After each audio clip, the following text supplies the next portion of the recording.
Hi friends, welcome back to A V Shetty channel.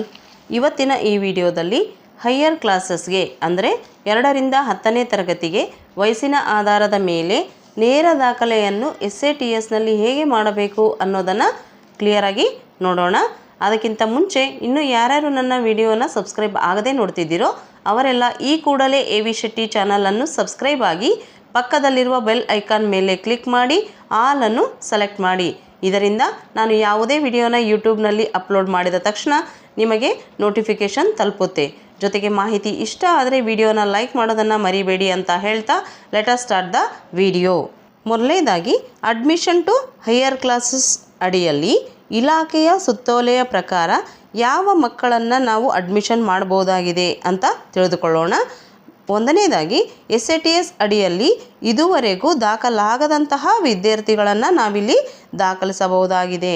ಅಂದರೆ ಶಿಕ್ಷಣದಿಂದ ವಂಚಿತರಾದಂಥವ್ರು, ಅಂದರೆ ಇಲ್ಲಿವರೆಗೂ ಯಾವುದೇ ಶಾಲೆಗೆ ಅಡ್ಮಿಷನ್ ಆಗಿರೋದೇ ಇಲ್ಲ ಅಂಥ ಮಕ್ಕಳನ್ನು ನಾವಿಲ್ಲಿ SATS ಅಡಿಯಲ್ಲಿ ಅವರ ವಯಸ್ಸಿನ ಆಧಾರದ ಮೇಲೆ, ಅಂದರೆ ಅವರ ವಯಸ್ಸು ಎಷ್ಟಾಗಿರುತ್ತೋ ಆ ವಯಸ್ಸು ಯಾವ ತರಗತಿಗೆ ಸೂಟಬಲ್ ಇರುತ್ತೋ ಆ ತರಗತಿಗೆ ದಾಖಲಿಸಲು ನಾವು ಅಡ್ಮಿಷನ್ ಟು ಹೈಯರ್ ಕ್ಲಾಸಸ್ ಅಡಿಯಲ್ಲಿ ಹೋಗಬೇಕಾಗುತ್ತೆ.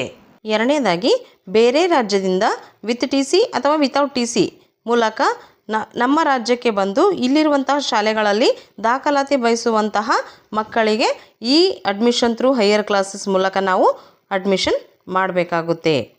ಇನ್ನು ಮೂರನೇದಾಗಿ SATS ನಂಬರ್ ಇಲ್ಲದ ವಿದ್ಯಾರ್ಥಿಗಳು ಅಕಸ್ಮಾತಾಗಿ ಉಳಿದಿದ್ರೆ, ಅಂದರೆ ನಮ್ಮ ರಾಜ್ಯದೇ ಮಕ್ಕಳಾಗಿರ್ತಾರೆ ಆದರೆ ಕೆಲವೊಮ್ಮೆ ಮ್ಯಾನ್ಯಲ್ ಆಗಿ ಅಡ್ಮಿಷನ್ ಮಾಡಿ ಆನ್ಲೈನಲ್ಲಿ ಹಾಕೋದನ್ನು ಅಕಸ್ಮಾತಾಗಿ ಮರ್ತು ಹೋಗಿ ಆ ಥರ ಏನಾದರೂ ಮಕ್ಕಳು ಉಳಿದಿದ್ದರೆ ಅಂತಹ ಮಕ್ಕಳನ್ನು ನಾವು SATSನಲ್ಲಿ ಆ್ಯಡ್ ಮಾಡಲು ಅಡ್ಮಿಷನ್ ಟು ಹೈಯರ್ ಕ್ಲಾಸ್ ಆಪ್ಷನಲ್ಲಿ ಹೋಗಿ ಅಡ್ಮಿಷನ್ ಮಾಡಬೇಕಾಗುತ್ತೆ. ಇದರಲ್ಲಿ ಇನ್ನೊಂದು ಅಂಶ ಏನೇನ್ಪಿಟ್ಕೊಳ್ಬೇಕು ಅಂತಂದರೆ, 2ನೇ ಪಾಯಿಂಟಲ್ಲಿ ಅಂದರೆ ಬೇರೆ ರಾಜ್ಯದಿಂದ ವಿದ್ಯಾರ್ಥಿಗಳು ದಾಖಲು ಮಾಡ್ಕೊಳ್ಳೋಕೆ ಬಂದಿದ್ದರೆ, ಅದು ವಿತ್ TC ಬಂದಿದ್ದರೆ ಮಾತ್ರ ನಮ್ಮ ಹತ್ರ TC ಇರುತ್ತೆ. ಅದೇ 1ನೇ ಪಾಯಿಂಟಲ್ಲಿ ಅಂದರೆ ವಯಸ್ಸಿಗೆ ಅನುಗುಣವಾಗಿ ದಾಖಲೆ ಮಾಡ್ತಿದ್ರೆ, 3ನೇ ಪಾಯಿಂಟ್ ಆದಂತಹ SATS ನಂಬರ್ ಇಲ್ಲದಂತಹ ವಿದ್ಯಾರ್ಥಿಗಳನ್ನು ದಾಖಲು ಮಾಡುವಾಗ ಮತ್ತು ಬೇರೆ ರಾಜ್ಯದಿಂದ ವಿತೌಟ್ TC ಬಂದಂಥ ಮಕ್ಕಳಿಗೆ TC ಇರೋದಿಲ್ಲ. ಈ 3 ಸಂದರ್ಭಗಳಲ್ಲಿ ನಾವೇನು ಮಾಡಬೇಕಾಗುತ್ತೆ ಅಂದರೆ, ಮುಖ್ಯ ಗುರುಗಳು ನಾನಿಲ್ಲಿ ತೋರಿಸ್ತಿದ್ದೀನಲ್ಲ ಈ ರೀತಿ ಒಂದು ಶಾಲೆಯ ದೃಢೀಕರಣ ಪತ್ರವನ್ನು ಮುಖ್ಯ ಗುರುಗಳು ಅವರ ಎಲ್ಲ ಡಾಕ್ಯುಮೆಂಟ್ಸನ್ನು ನೋಡಿ ವೆರಿಫೈ ಮಾಡಿ ಅದಕ್ಕೆ ತಕ್ಕದಂತಹ ಈ ರೀತಿಯ ದೃಢೀಕರಣವನ್ನು ಬರೆದು ಅದನ್ನು ಅಡ್ಮಿಷನ್ ಟೈಮಲ್ಲಿ ಅಪ್ಲೋಡ್ ಮಾಡಬೇಕಾಗುತ್ತೆ. ಸೊ ಅದಕ್ಕೋಸ್ಕರ ಇದನ್ನು ನೀವು ರೆಡಿ ಮಾಡಿಟ್ಕೊಳ್ಬೇಕು. ಜೊತೆಗೆ ಇದು below 500 KB JPG or BNG ಫಾರ್ಮಲ್ಲಿ ರೆಡಿ ಮಾಡಿ ಇಟ್ಕೊಂಡಿರಬೇಕು. ಮೊದಲಿಗೆ ನೇರ ದಾಖಲೆಯನ್ನು ಮಾಡಲು ನಿಮ್ಮ ಶಾಲೆಯ SATS ಯೂಸರ್ ನೇಮನ್ನು ಹಾಕಿ OTPಯನ್ನು ಎಂಟ್ರಿ ಮಾಡಿ ಸಬ್ಮಿಟ್ ಕೊಡಿ. ನಿಮ್ಮ ಶಾಲಾ SATS ಲಾಗಿನಲ್ಲಿ ಇನ್ ಆಗಬೇಕು. ನಂತರ ಲೆಫ್ಟ್ ಸೈಡ್ ಡ್ಯಾಶ್ಬೋರ್ಡ್ ಕೆಳಗಡೆ ಇರುವಂತಹ ಸ್ಟೂಡೆಂಟ್ ಮ್ಯಾನೇಜ್ಮೆಂಟ್ ಕ್ಲಾಸ್ 1 to 10 ಮೇಲೆ ಕ್ಲಿಕ್ ಮಾಡಿ. ನಂತರ ಅದರಲ್ಲಿ ಬರುವಂತಹ ಸಬ್ ಮೆನ್ಯೂಸಲ್ಲಿ ಅಡ್ಮಿಷನ್ ಡೀಟೇಲ್ಸ್ ಮೇಲೆ ಕ್ಲಿಕ್ ಮಾಡಿ. ನಂತರ ಅದರಲ್ಲಿರುವಂತಹ first option enrol new students to higher standard ಅಂತಿದೆಯಲ್ಲ ಅದರ ಮೇಲೆ ಕ್ಲಿಕ್ ಮಾಡಿ. ಆಗ ಸ್ಟೂಡೆಂಟ್ ಎನ್ರೋಲ್ಮೆಂಟ್ ಫಾರ್ಮ್ ಅಂತ ಈ ರೀತಿ ಒಂದು ಫಾರ್ಮ್ ನಿಮ್ಮ ಮುಂದೆ ಓಪನ್ ಆಗುತ್ತೆ. ಮೊದಲು ಇಲ್ಲೊಂದು ನೋಟ್ ಇದೆ, ಅದನ್ನು ನೋಡಿ. Created enrolment will be in inactive state, this will be activate after BO approval ಅಂತ ಇದೆ. ಅಂದರೆ ನೀವು ಎನ್ರೋಲ್ಮೆಂಟ್ ಏನಾದರೂ ಫಾರ್ಮೆಟ್ ಫಿಲ್ ಮಾಡಿ ಸಬ್ಮಿಟ್ ಕೊಟ್ಟರೆ ಅದು ನಿಮ್ಮ ಡ್ಯಾಶ್ಬೋರ್ಡಲ್ಲಿ ಇನ್ ಆಗಲ್ಲ, ಅಂದರೆ ನಿಮ್ಮ ಶಾಲಾ ಲಾಗಿನ್ನಲ್ಲಿ ಬಂದು ಬಿಡಲ್ಲ. ಬದಲಾಗಿ ಅದು ನಿಮ್ಮ DDO ಲಾಗಿನ್ನಲ್ಲಿ ಇರುತ್ತೆ. ಅದನ್ನು ನೀವು ನಿಮ್ಮ BRC ಕಚೇರಿಯಲ್ಲಿ ನಿಮ್ಮ DDO ಅವರಿಂದ ಏನು ಮಾಡಿಸ್ಬೇಕಾಗುತ್ತೆ ಅಂದರೆ ಅಪ್ರೂವಲ್ ಕೊಡಿಸ್ಬೇಕಾಗುತ್ತೆ. ಅವರು ಅಪ್ರೂವಲ್ ಮಾಡಿದ ನಂತರವೇ ಅದು ನಿಮ್ಮ ಡ್ಯಾಶ್ಬೋರ್ಡ್ಗೆ ಬಂದು ಮಗು ಸೇರಿಕೊಳ್ಳುತ್ತೆ. ಸೊ ಅದಕ್ಕೋಸ್ಕರ ಇದೊಂದು ಪಾಯಿಂಟನ್ನು ನೀವು ಚೆನ್ನಾಗಿ ನೆನಪಿನಲ್ಲಿ ಇಟ್ಕೊಳ್ಬೇಕು. ಅದಾದ ನಂತರ ಕೆಳಗಡೆ ಅಡ್ಮಿಷನ್ ಡೀಟೇಲ್ಸ್ ಅಂತಿದೆ ನೋಡಿ, ಅದನ್ನು ಫಿಲ್ ಮಾಡ್ತಾ ಬನ್ನಿ. ಮೊದಲನೇದಾಗಿ ಟೈಪ್ ಆಫ್ ಸ್ಟೂಡೆಂಟ್ ಅಂತ ಇದೆ, ಅದರ ಮೇಲೆ ಕ್ಲಿಕ್ ಮಾಡಿ. ಆಗ ಔಟ್ ಆಫ್ ಸ್ಟೇಟ್ ಸ್ಟೂಡೆಂಟ್ ಇದೆನಾ ಅಥವಾ ಸೇಮ್ ಸ್ಟೇಟ್ ಸ್ಟೂಡೆಂಟ್ ನೀವು ಅಡ್ಮಿಷನ್ ಮಾಡ್ತಿದ್ದೀರಾ ಅನ್ನೋದನ್ನು ಇಲ್ಲಿ ಸೆಲೆಕ್ಟ್ ಮಾಡ್ಕೊಳ್ಬೇಕು. ನಾನು ಸೇಮ್ ಸ್ಟೇಟ್ ಇದೆ, ಸೊ ಅದನ್ನು ಸೆಲೆಕ್ಟ್ ಮಾಡಿದ್ದೀನಿ. ಆಗ 2ನೇ ಆಪ್ಷನ್ ಡೀಟೇಲ್ ಡಿಸ್ಕ್ರಿಪ್ಷನ್ ಅಂತ ಇನ್ನೊಂದು ಬಾಕ್ಸ್ ಓಪನ್ ಆಗುತ್ತೆ. ಅದರಲ್ಲಿ ನೀವು ಮಗುವಿನ ಹೆಸರು, ತಂದೆಯ ಹೆಸರು, ತಾಯಿಯ ಹೆಸರು, ಡೇಟ್ ಆಫ್ ಬರ್ತ್ ಮತ್ತು ಮಗುವಿನ ವಯಸ್ಸು.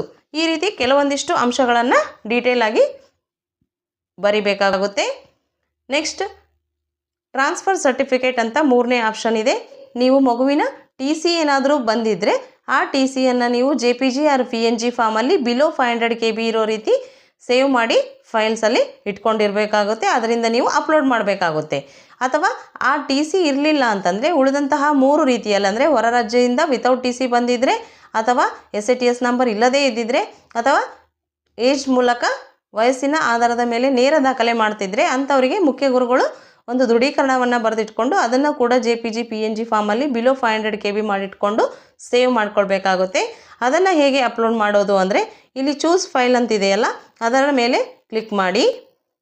ಆಗ ಕ್ಯಾಮ್ರಾ ಓಪನ್ ಆಗುತ್ತೆ. ಕ್ಯಾಮ್ರಾ ಮೂಲಕ ಕೂಡ ನೀವು ಹಾಕ್ಬೋದು. ಅಥವಾ ಫೋಟೋಸ್ ಆ್ಯಂಡ್ ವಿಡಿಯೋಸ್ ಅಂತಿದೆಯಲ್ಲ ಇದರ ಮೇಲೆ ಕ್ಲಿಕ್ ಮಾಡಿ ನಿಮ್ಮ ಫೈಲ್ಸಲ್ಲಿ ಅದು ಸೇವ್ ಆಗಿರುತ್ತಲ್ಲ, ನಂತರ ಆ ಫೈಲ್ಸಲ್ಲಿ ನೀವು ಯಾವ ಫೋಲ್ಡರಲ್ಲಿ ಆ ಫೋಟೋವನ್ನು ಸೇವ್ ಮಾಡಿದ್ದೀರೋ ಆ ಫೋಲ್ಡರನ್ನು ಓಪನ್ ಮಾಡಿ. ನಾನು ರಿಸೈಜ್ಡ್ ಇಮೇಜಸಲ್ಲಿ ಆ ಫೋಟೋವನ್ನು ಇಟ್ಟಿದ್ದೀನಿ. ಅದನ್ನು ಸೆಲೆಕ್ಟ್ ಮಾಡಿಕೊಂಡು ಈ ರೀತಿ ಸೆಲೆಕ್ಟ್ ಮಾಡಿಕೊಂಡಾಗ ಚೂಸ್ ಫೈಲ್ ಪಕ್ಕದಲ್ಲಿ ನೀವೇನಂತ ಸೇವ್ ಮಾಡಿದಿರೋ ಆ ನೇಮ್ ಸೇವ್ ಮಾಡಿದರೆ ನೇಮ್ ಅಥವಾ ಆ JPG ಫಾರ್ಮ್ ಇಲ್ಲಿ ಡಿಸ್ಪ್ಲೇ ಆಗುತ್ತೆ. ಆ ರೀತಿ ಬಂದರೆ ನಿಮ್ಮ ಫೋಟೋ ಇಲ್ಲಿ ಅಪ್ಲೋಡ್ ಆಗಿದೆ ಅಂತ ಅರ್ಥ. ನೆಕ್ಸ್ಟ್ ಅಡ್ಮಿಷನ್ ಟು ಕ್ಲಾಸ್ ಅಂತಿದೆಯಲ್ಲ ಅಲ್ಲಿ ಕ್ಲಾಸ್ ಯಾವ ತರಗತಿಗೆ ಅಂತ ಸೆಲೆಕ್ಟ್ ಮಾಡ್ಕೊಳ್ಳಿ. ನೆಕ್ಸ್ಟ್ ಮೀಡಿಯಾ ಆಫ್ ಇನ್ಸ್ಟ್ರಕ್ಷನನ್ನು ಸೆಲೆಕ್ಟ್ ಮಾಡ್ಕೊಳ್ಳಿ. ಮದರ್ ಟಂಗನ್ನು ಸೆಲೆಕ್ಟ್ ಮಾಡ್ಕೊಳ್ಳಿ. ಸೆಕ್ಷನನ್ನು ಸೆಲೆಕ್ಟ್ ಮಾಡ್ಕೊಳ್ಳಿ. ಲ್ಯಾಂಗ್ವೇಜ್ ಗ್ರೂಪು ಆ ಮಗುವಿನ ಸಂಬಂಧಿತ ಲ್ಯಾಂಗ್ವೇಜ್ ಗ್ರೂಪನ್ನು ಸೆಲೆಕ್ಟ್ ಮಾಡ್ಕೊಳ್ಳಿ. ಇಷ್ಟಾದರೆ ಅಡ್ಮಿಷನ್ ಡೀಟೇಲ್ಸ್ ಮುಗೀತು. ನೆಕ್ಸ್ಟ್ ಈಗ ನಾವು ಪ್ರೀವಿಯಸ್ ಸ್ಕೂಲ್ ಡೀಟೇಲ್ಸನ್ನು ತುಂಬಬೇಕಾಗುತ್ತೆ. ಪ್ರೀವಿಯಸ್ ಸ್ಕೂಲ್ ಅಫಿಲಿಯೇಷನ್ ಇದರಲ್ಲಿ ಕೆಲವೊಂದಿಷ್ಟು ಮಗು ನೇರ ದಾಖಲೆ ಆಗಿದ್ದರೆ ಅಥವಾ SATS ನಂಬರ್ ಇಲ್ಲದೇ ಇರುವಂಥ ಮಗು ಆಗಿದ್ದರೆ ನಮಗೆ ಪ್ರೀವಿಯಸ್ ಸ್ಕೂಲ್ ಡೀಟೇಲ್ಸ್ ಗೊತ್ತಿರಲ್ಲ. ಅದೇ ಹೊರ ರಾಜ್ಯದಿಂದ ಬಂದಿರುವಂತಹ ಮಗು ಆಗಿದ್ದರೆ ವಿತ್ TC ಅದು ಪ್ರೀವಿಯಸ್ ಸ್ಕೂಲ್ ಡೀಟೇಲ್ ಏನಿದೆ ನೋಡಿಕೊಂಡು ಅದನ್ನು ನಾವಿಲ್ಲಿ ತುಂಬಬಹುದಾಗಿದೆ.